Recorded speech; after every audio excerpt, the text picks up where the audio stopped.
Americans are very addicted to coffee. Coffee really is a drug when you think about it.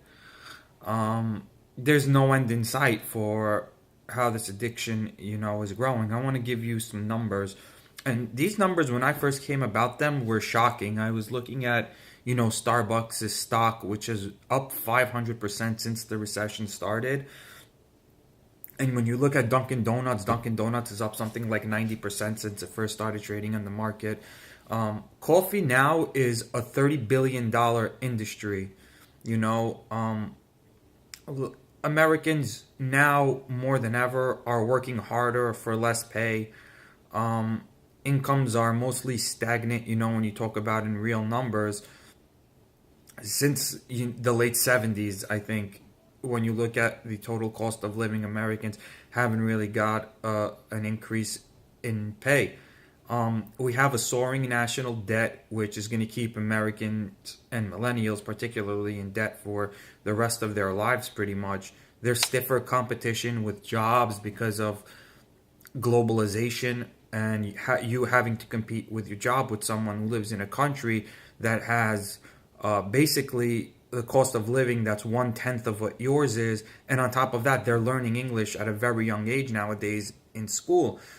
Tuition and healthcare prices are soaring through the roof. Obamacare is increasing in some places 100, 200% in 2017.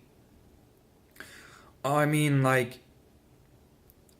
millennials have this uh, this self entitlement sense, and millennials are, for the most part, have a reputation for being lazy. They're confronting an economic environment now that they need to work really harder and than their parents did. They have to deal with more economic uncertainty than their parents did. There's more competition for jobs than their parents had. So the only solution really that Americans have come up with is to fuel their tanks with more coffee. And more caffeine will that's what's helping them work these longer hours for less pay. We need to look at the numbers. We really need to look at the numbers. In the year 2000, coffee sales were around 6 billion. In 2016, they're revved up to be near 15 billion dollars in America. So make no mistake about it. Coffee is something that sales happen to increase in economic downturn. Millennials, they're getting hooked at really young ages on this stuff. Some of them as early as high school. And they're not just drinking coffee, they're drinking espressos and lattes and these very heavily caffeinated beverages that they're paying like $5 for sometimes. It's mostly Americans under 30 that are suffering from this. Since 2008, coffee sales are up, espresso type of drinks are up 300%. There's just really no end in sight. I want to give you some figures. So since 2008, the number of Americans age 18 to 24 that identify with drinking a espresso type of beverage is up 22% from 9%. When you look at people 25 to 39, that's quadruple. That's up from 8% to 29%. The total number of people that drink coffee type beverages, not just lattes, 18 to 24, 13%. Now it's 36%. And when we look at 25 to 39, it's up to 41% from 19% in the same period. We now have 6 out of 10 adults 25 to 39 consuming at least 1 cup of coffee a day, with, almost half of Americans age 18 to 25 as well doing that. It's 49%. People like to blame Starbucks and say it's Starbucks. They charge $5 for a cup of coffee, but that's not Starbucks. Starbucks is reacting to the market. The marketplace is a market where people are so tired and beat up from working so much for so little in these type of corporate jobs. Being a corporate bitch. and just having to work all these crazy long hours for less and less pay. Now you're working 30 hours a week. So people are working two jobs for 30 hours a week because companies don't want to pay for your health care. So they're cutting job hours down to 30 hours a week. You look at these stock prices of these, especially Starbucks. This is ridiculous. 500% it's up since 2009. You could have been rich if you just bought Starbucks shares. Dunkin' Donuts is the same thing, but Dunkin' Donuts not so much. Number one, Dunkin' Donuts only started trading in 2011, and number two, Dunkin' Donuts hasn't been in the business of selling those expensive drinks for so long. They're trying to, but they're more associated with crappy food and, like really cheap shit coffee that tastes horrible. So they've been trying to recover from having that type of a reputation associated with them.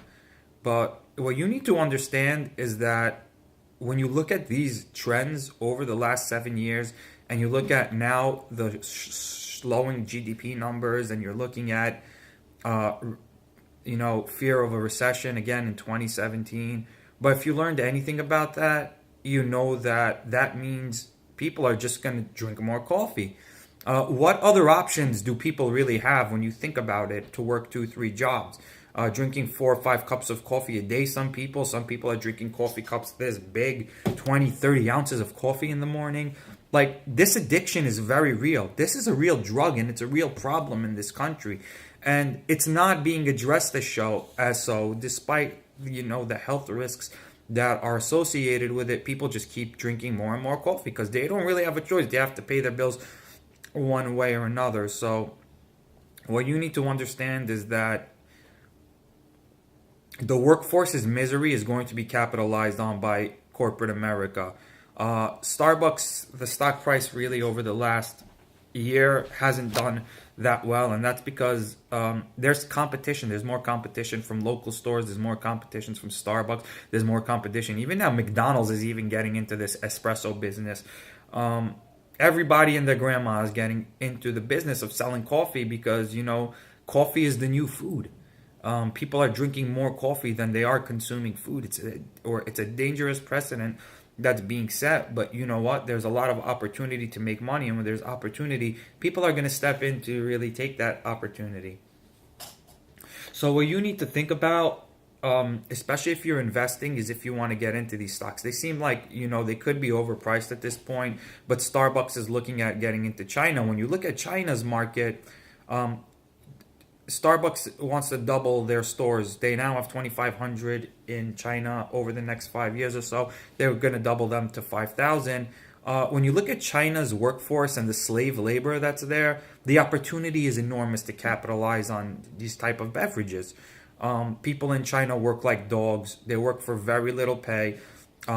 Sometimes they're working 20 hours a day. Sometimes they're working 22 hours a day. Sometimes they're being held up in these factories that have slave, labor conditions. And there's a lot of opportunity to profit off these coffee sales over there. But we're not talking coffee, we're talking tea mostly in China. So Starbucks, that's their plan on addressing, this decline in their growth, which has been tremendous over the last 7 years. But now the competition is stiffening. And what you want to look at really before getting into this is Dunkin' Donuts. When we look at Dunkin' Donuts, I just want to give you a few numbers about Dunkin' Donuts, all right? So Dunkin' Donuts in 2011, when it started trading, July 27th, it opened at $25.22. Yesterday, which was October 31st of 2016, it closed at $48.36. The highest it went up to, which was July of last year, it was $54.84. It's down from that. It's trading now at like $48. And it's trading at that price because Dunkin' Donuts basically came out and said, like, we're worried about the economic conditions in the United States. We feel that it's deteriorating. We feel that we could go back into recession.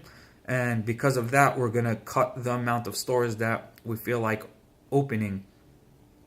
But you have to think about the long term. The bad economy in the long term is good for Dunkin' Donuts.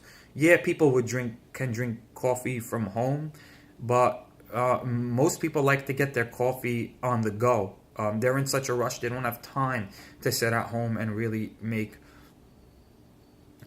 a cup of coffee. Starbucks in the last 5 years is up 82.51%. So you would have made a ton of money if you invested in Starbucks. I mean, in Dunkin' Donuts, uh, especially if you were using a margin account or something like that. It's really crazy. The coffee addiction in America is something that's unprecedented, and you might as well profit off it. You know what I mean?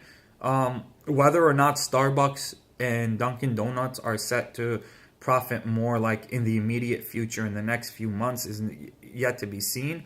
But you could bet your bottom dollar that the way things are going in the United States, especially with this election, it looks like regardless of the outcome of this election, the economy is going in the tank. The economy has been in the tank since 2008. We have more people not working now. The labor force continues to shrink.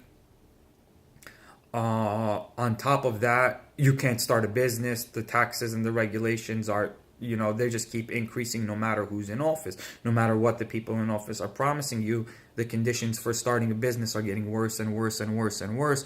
And these big corporations, like Starbucks, are the only ones that can deal with, those type of expenses, especially when it comes to something like coffee. So if Hillary Clinton becomes elected, you could bet your bottom dollar that Dunkin' Donuts and Starbucks are going to do great.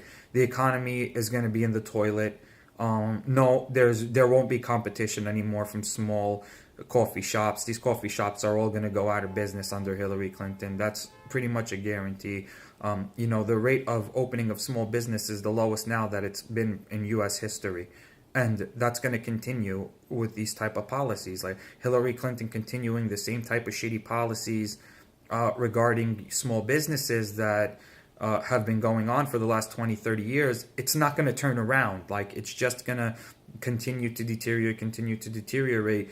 And the big dogs like the Starbucks and the Dunkin' Donuts are going to be putting your mom and pop coffee shop out of business if they haven't already in your neighborhood. So consider that. Consider that for your investments, and consider the addiction. The addiction is very real. It's a very big problem. When you talk about drug addictions in America, coffee should be the number one thing you're talking about. More people are addicted to coffee than any other drug in the United States. 6 out of 10 Americans drink at least 1 cup of coffee a day. That's crazy. That's crazy. 6 out of 10 Americans are drinking a cup of coffee at least every day. If you're not a part of that, 6 out of 10, if you're a part out of the minority, the 4 out of 10 that aren't drinking that, bravo.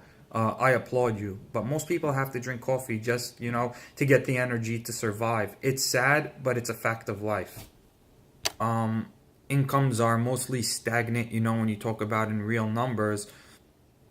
Since the late 70s, I think, when you look at the total cost of living, Americans haven't really got an increase in pay. We have a soaring national debt, which is going to keep Americans and millennials particularly in debt for the... Americans are very addicted to coffee. Coffee really is a drug when you think about it. There's no end in sight for how this addiction, is growing. I want to give you some numbers. And these numbers, when I first came about them, were shocking. I was looking at, Starbucks' stock, which is up 500% since the recession started. And when you look at Dunkin' Donuts is up something like 90% since it first started trading on the market. Coffee now is a $30 billion industry. Americans now more than ever are working harder for less pay. Are soaring through the roof. Obamacare is increasing in some places 100 to 100% in 2017. I mean, like, millennials have this self entitlement sense, and millennials are, for the most rest of their lives, pretty much, there's stiffer competition with jobs because of globalization, and you having to compete with your job with someone who lives in a country that has basically the cost of living that's 1/10 of what yours is, and on top of that, they're learning English at a very young age nowadays in school. Tuition and healthcare prices